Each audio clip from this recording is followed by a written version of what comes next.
Hello traders, trade master channel में आप लोग का बहुत बहुत स्वागत है। दोस्तों, आज हम देखने वाले हैं टाटा एलेक्सी जो है उस शेयर की, जो कि आपको पता है कि आईटी सेक्टर कंपनी की जो है ये स्टॉक है। इसके एनालिसिस करने वाले और देखने वाले, जो थंबनेल में आपने देखा है कि 50% नीचे जा सकता है, तो क्या संभावना है इसकी जाने की, सारी चीजें जानने वाले हैं। और कितनी संभावना अगर है भी, तो ये सारी चीजों को देखने वाले, तो बिना जो है स्किप के आप वीडियो को देखिएगा। और हम आज निफ्टी के एनालिसिस और मेजर इंडेक्सेस के एनालिसिस नहीं करने वाले, क्योंकि कल और परसों मार्केट बंद है। तो कल चार्ट ऑफ द वीक के अंदर हम निफ्टी के एनालिसिस करेंगे और बाकी मेजर इंडाइसेस को देखेंगे। और संडे के दिन, जैसे आपको पता है कि मैं हम ग्लोबली पूरे इंडाइसेस की जो है एनालिसिस करते हैं और ओवरव्यू निकालने की कोशिश करते हैं अगले हफ्ते की। जैसे कि पिछले हमने हफ्ते जैसे हमने बात की कि 7,500 तक इस हफ्ते जो है आ सकता है, तो इस हफ्ते हम 7,500 पे पहुंच चुके हैं। आपके बिल्कुल सामने निफ्टी आप देख सकते हैं जाके, ठीक है। तो अगर आपको बेसिक टेक्निकल एनालिसिस का कोर्स करना है, तो किसी भी चैनल पे आपको 10, 20, 25, 50 हजार देने की जरूरत नहीं दोस्तों। हमने बिल्कुल फ्री जो है आप लोगों के लिए पूरा एक प्लेलिस्ट बना रखा है ऑडियो का। 38 वीडियोज हैं।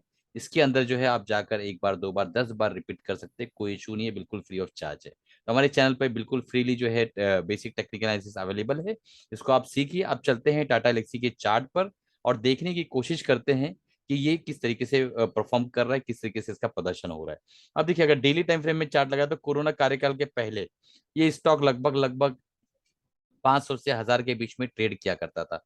जब कोरोना आया तो उसके टाइम पे 530 रुपए के आसपास का लो बनाया और फाइनली जो है ये पहुंच गया सीधा 9,500 9,000 के आसपास। तो इसने एक टॉप बनाया है लगभग लगभग, यहाँ आप देख पा रहे होंगे कि इसने टॉप बनाया 9,420 रुपए का। तो अब अंदाजा लगाइए कि 530 का स्टॉक 9,400 पे चला गया, यानी लगभग 18 से 20 गुना के आसपास ये स्टॉक हो गया यहाँ से। इतनी बड़ी रैली के बाद भी अभी तक इसके अंदर करेक्शन नहीं देखने मिला है। ये एक बहुत इंपॉर्टेंट पॉइंट है। इस चीज को आप ध्यान में रखिए। सबसे पहले अब चलते हैं, हम इसके जो कुछ फंडामेंटल इंपॉर्टेंट पॉइंट्स को देख लेते हैं। तो हमने फंडामेंटल इंपॉर्टेंट पॉइंट्स को ओपन कर रखा है। आप देखिए, मार्केट कैप इसका जो है 52,000 करोड़ के आसपास का मार्केट कैप है। और करंट प्राइस जो है 8,386 के आसपास चल रहा है। 9,422 का हाई बनाया, 20 का हाई बनाया और 4,110 का लो बनाया। डिविडेंड कंपनी 0.51% देती है। 1% से नीचे कोई कंपनी देती है तो लॉन्ग रन में मुझे वो कंपनी बेहतर नहीं लगती है। और 84 का पी है। ये बहुत इंपॉर्टेंट पॉइंट है दोस्तों कि 84 का इसका पी चल रहा है और 27 का 10 ईयर्स का जो है इसका एवरेज पी है। तो ये अपने एवरेज पी से 3 गुना ज्यादा महंगा इस वक्त चल रहा है। 3 गुना प्रीमियर वैल्यूएशन पे ये ट्रेड करता हुआ नजर आ रहा है। आरओई जो है 37.2 है और आरओसी 47.7 है। इस वीडियो के अंदर मैं आपको बहुत इंपॉर्टेंट लर्निंग देने वाला हूं, तो बिल्कुल भी स्किप नहीं करिएगा, क्योंकि वो लर्निंग जो मैं आपको देने वाला हूं वो बहुत ही इंपॉर्टेंट है आपकी लाइफ के लिए भी और आपके पोर्टफोलियो के लिए भी। तो पूरे वीडियो को बिना स्किप किए देखिए, एक एक सेकंड को देखिए, ताकि आपको पता चले वो लर्निंग क्या है। इन बिटवीन ही मैं बताऊंगा दोस्तों। आपको जो भी नगेट्स, जो भी डायमंड्स में देता हूँ, इन बिटवीन देता हूँ। आप जब स्किप करके देखते हो तो आपको समझ में नहीं आती चीजें। प्रोमोटर होल्डिंग 43.9% है। अनप्लेज है, प्लेज नहीं रखा है इन्होंने। डेप्ट इक्विटी रेशियो 0.09% के आसपास है, जो कि नेग्लिजिबल है। तो यहाँ पे एक ही हल्का नेगेटिव पॉइंट दिखाई दे रहा है कि इसका वैल्यूएशन बहुत ज्यादा हाई है, यानी पी का वैल्यूएशन जो है यहाँ पे देखा जाए एवरेज से तो बहुत ज्यादा हाई है। अब चलते हैं, हम जो इंपॉर्टेंट पहलू है उसको मैं देख लेता हूँ। देखिए दोस्तों, यहाँ पे एक बहुत इंपॉर्टेंट पॉइंट है जो आपके सामने मैं रखना चाहता हूँ। ये देखिए, Tata Elxsi is the most amongst the world's leading providers of design and technology services across the industry including automotive, media, communication and healthcare। ठीक है। तो ये जो है इसका स्पेशल बिजनेस है। अगर हम और जो है इसके आगे बढ़ने की कोशिश करें, देखने की कोशिश करें इनका रेवेन्यू कहाँ से आता है, तो आपको क्लियर कट यहाँ समझ में आएगा। मैं आपको बता देता हूँ, सारी चीजों को सीखते हुए चलिए दोस्तों, काम आएगा। देखिए, जोग्राफिकली प्रेजेंस जो इनका है, company present across the world with Europe accounting to for majority of revenues। 36.5% जो है इसका रेवेन्यू जो है अकॉर्डिंग टू जो है कंपनी के हिसाब से ग्लोब से आता है। वो ऑल ओवर वर्ल्ड से आता है। अमेरिका से 36% के आसपास, इंडिया से सिर्फ 13% के आसपास, रेस्ट ऑफ द वर्ल्ड से बाकी 14.5% के आसपास का इसका रेवेन्यू है। तो रेवेन्यू का जो स्ट्रक्चर इस तरीके से है कि इंडिया से 13% के आसपास का रेवेन्यू इसको मिलता है। और जो ऑल ओवर जो वर्ल्ड का जो हालात इस वक्त चल रहे हैं, जो कंडीशन इस वक्त बनी हुई आपके सामने है, कि ऑल ओवर वर्ल्ड जो है ऐसा लगता है कि कुछ हद तक रिसेशन में जाने की संभावना है। अगर वो जाता है तो इस मार्केट पे इस पे कितना इंपैक्ट आएगा वो आप खुद ही कैलकुलेशन कर सकते हैं। अब चलिए सबसे इंपॉर्टेंट पॉइंट पे, पी रेशियो। तो 10 साल का पी अगर हम देखें तो इसका सबसे हाई वैल्यूएशन पी जो गया था सितंबर 2015 के अंदर पी इसका 46 के आसपास ट्रेड कर रहा था। अब इस वक्त जो पी आप देख पा रहे हैं कि 87 के आसपास ट्रेड करता हुआ नजर आ रहा है। तो ये बहुत हाई वैल्यूएशन पे इस वक्त ट्रेड कर रहा है। ये वैल्यूएशन इसको कितना ज्यादा रिलाई करता हुआ आगे हम आने वाले दिनों में देखेंगे। अब चलते हैं हम शेयर होल्डिंग पैटर्न देख लेते हैं। यहाँ पे बहुत इंपॉर्टेंट पॉइंट मैं आपको बताना चाह रहा हूँ, वो देख लीजिए। देखिए दोस्तों, प्रोमोटर्स ने सितंबर 2019 में 44.53% के आसपास की होल्डिंग इनकी थी, 43.92% के आसपास होल्डिंग हो गई है। तो 0.6% के आसपास होल्डिंग इन्होंने कम की है।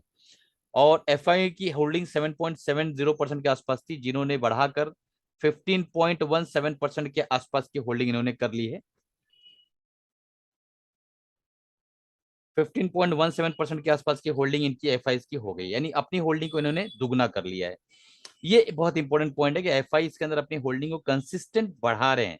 देखिए, मार्च 2020 से जून 2020 के बीच में इन्होंने अपनी होल्डिंग को लगभग लगभग 2% के आसपास बढ़ाया है। ये बहुत बड़ी बात है। और यहाँ पे डीआईएस की जो एक्टिविटी है, आप देख पा रहे हैं कि 5.27% से होल्डिंग घटा के 4.21% के आसपास होल्डिंग कर ली है। पब्लिक 42% से जो है 36.71%। तो इन्होंने भी अपनी होल्डिंग को लगभग 6-6.5% के आसपास गिराया है। तो कुल मिला के यहाँ पे एफआई का डाटा जो है बुलिश नजर आ रहा है, एफआई का डाटा अच्छा है। ठीक है, अब यहाँ पे हम चलते हैं, सबसे पहले देख लेते हैं टाटा एलेक्सी का चार्ट और काम देख लेते हैं। देखो दोस्तों, ये 200 मूविंग एवरेज है, ये आरएसआई है, ये वॉल्यूम बार है। यहाँ से अगर हम देखें, एक ट्रेंड लाइन ड्रॉ करने की कोशिश करें, तो आपको यहाँ क्लियर कट एक चीज समझ में आएगी कि एक बहुत ही बुलिश ट्रेंड में है। जैसा कि मैं हमेशा बताता हूँ कि जब भी ट्रेंड लाइन 45 डिग्री से ज्यादा ऊपर हो, यानी मान लो ये डिग्री है, ये डिग्री है, तो अगर इस तरीके से ट्रेंड लाइन बन रही है तो इसका मतलब ये 45 से नीचे है। अगर इस तरीके से बन रही है मतलब 45 के ऊपर है। तो जब 45 के ऊपर जो है ट्रेंड लाइन का जो है डिग्री बना रही हो ट्रेंड लाइन, तो उस वक्त वो बहुत ज्यादा हाईली बुलिश टेरिटरी में माना जाता है।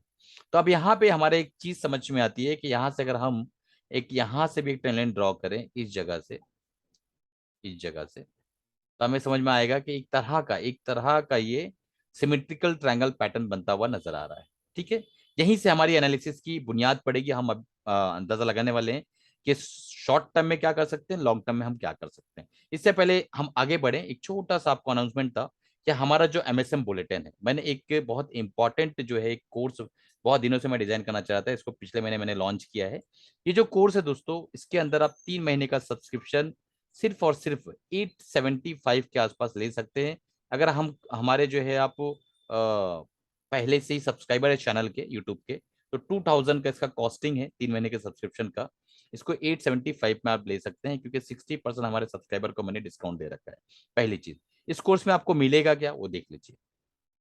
अगर आपको बिल्कुल नॉलेज नहीं है, आप कुछ पढ़ना भी चाहते हैं, कमाना भी चाहते हैं, सीखना भी चाहते हैं, तो जो भी मैं बाय या सेल करता हूँ इस कोर्स के अंदर, उसको जो है मैं उसके एनालिसिस करके डाल देता हूँ। आपको देखने मिलेगा, उसके अकॉर्डिंग आप अपनी पोजीशन को बना सकते हैं। अपने फाइनेंशियल एडवाइस से राय मशवरा लेना ही है, डेफिनेटली वो तो करना ही है आपको। बट वो आप एनालिसिस से फायदा उठा सकते हैं, और साथ ही साथ आप धीरे धीरे धीरे धीरे लर्न करते हुए जाएंगे। और एक वक्त ऐसा आएगा कि मेरी पूरी की पूरी नॉलेज आपके अंदर समा जाएगी। तो ये इंपॉर्टेंट है, और बहुत ही रिजनेबल रेट है दोस्तों। पर मंथ आपका 270 280 भी नहीं पड़ रहा है। आप 875 में 3 महीने का सब्सक्रिप्शन लेंगे यूट्यूब पर। आपको पता है कि इसी चीज का एमएसएम बुलेटिन जो मैं आपको दे रहा हूँ, इसी चीज का लोग 10-10 हजार 15-15 हजार रुपया महीना ले रहे हैं। चलिए इसको एक बार देख लीजिए, नीचे डिस्क्रिप्शन में लिंक है, और अभी तुरंत ज्वाइन कर लीजिए, ताकि मंडे के दिन में क्या खरीदारी करने वाला हो आपको पता चल सके। अब चलते हैं डायरेक्टली चार्ट पर। चार्ट पर देखिए दोस्तों, यहाँ पे सिमेट्रिकल ट्रायंगल पैटर्न सीधा सीधा क्लियर कट है कि यहाँ पे एक लो बनाया, फिर एक हाई बनाया, फिर एक लो बनाया, फिर एक हाई बनाया, फिर एक लो बनाया, फिर एक हाई बनाने जा रहा है। वॉल्यूम भी यहाँ पे अच्छा है। तो जो स्विंग ट्रेडर हमारे भाई है, जो स्विंग ट्रेड करना चाहते हैं, अगर ये ब्रेकआउट पे लेते हैं, मान लो यहाँ से अगर वो ब्रेकआउट पे बाय करते हैं, ठीक है, तो इसका जो डीप होता है यही इसका टारगेट निकल कर आता है। देखिए, ये जो डीप है यही यही इसका वहां पे टारगेट निकल कर आएगा। मैं आपको बता देता हूँ, ये इसका टारगेट निकल कर आएगा।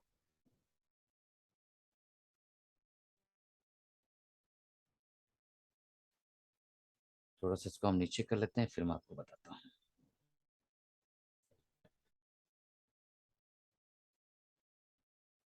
ठीक है, तो ये जो डीप है ये इसका टारगेट निकल कर आएगा, देखिए। ठीक, तो इसके अकॉर्डिंग टारगेट 11,500 का आ रहा है, बराबर है। अब एक बात बताइए कि 87, इसके अंदर सिर्फ नेगेटिव पॉइंट ये है कि 87 इसका पी है, जो कि 78 आज की डेट में शायद हो चुका है। 87 पी है, ये एक नेगेटिविटी के अलावा बाकी सारी चीजें पॉजिटिव है। ठीक है, सारी चीजें पॉजिटिव है। बट दोस्तों यही वो एक स्टॉक है आईटी सेक्टर के अंदर जिसके अंदर अभी तक कोई मेजर करेक्शन नहीं आई है।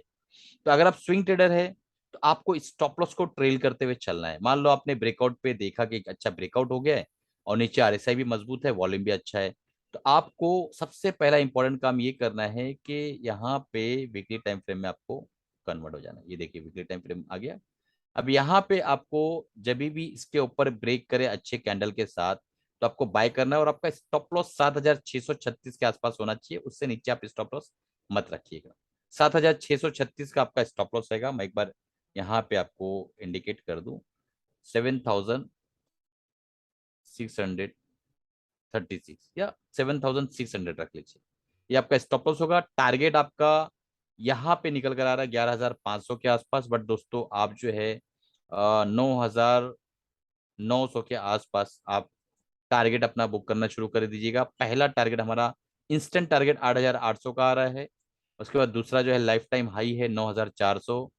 तीसरा टारगेट है दोस्तों यहाँ पे 9900। उसके बाद चौथा टारगेट 11400।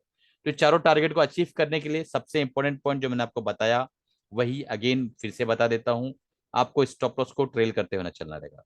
एक एक कैंडल के ऊपर आपको स्टॉप लॉस को ट्रेल करते हुए जाना पड़ेगा। ठीक है, यहाँ पे ट्रेल करिए, फिर स्टॉप लॉस को यहाँ ट्रेल करिए, फिर यहाँ ट्रेल करिए, फिर आपको स्टॉप लॉस को यहाँ ट्रेल करना है। इस तरीके से आप पूरा टारगेट अचीव कर सकते हैं, पहली चीज। अब इसको हम हटा देते हैं, स्विंग ट्रेडिंग के हिसाब से मैंने बता दिया। इन्वेस्टिंग के हिसाब से अगर आप देख रहे हैं तो एक चीज समझ लीजिए कि यहाँ पे आप प्राइस एक जगह रुका हुआ है, ऊपर जाने को तैयार नहीं है। और आरएसआई यहाँ से आप देख पा रहे हैं, यहाँ से प्राइस जो है ऊपर तो गया है, लेकिन आरएसआई देखिए यहाँ से जो है ना बिल्कुल नीचे की तरफ है। कंटिन्यूअस लोअर लो हाई आरएसआई बना रहा है, प्राइस भी बना रहा है। तो हमें इस चीज को भूलना नहीं है दोस्तों। हो सकता है यहाँ से ऊपर की रैली दे और यहाँ पे डाइवर्जन और स्ट्रांग हो जाए, और उसके बाद मार्केट नीचे से वापस से गिर जाए, सारे स्टॉक चलना शुरू हो आईटी के, और ये स्टॉक के अंदर एक करेक्शन आ जाए। क्योंकि देखो बिना करेक्शन के तो ऊपर कोई भी चीज जाती नहीं है दोस्तों। ठीक है, माइनर माइनर करेक्शन यहाँ पे हमको मिला है, बट मेजर करेक्शन अभी तक आया नहीं है।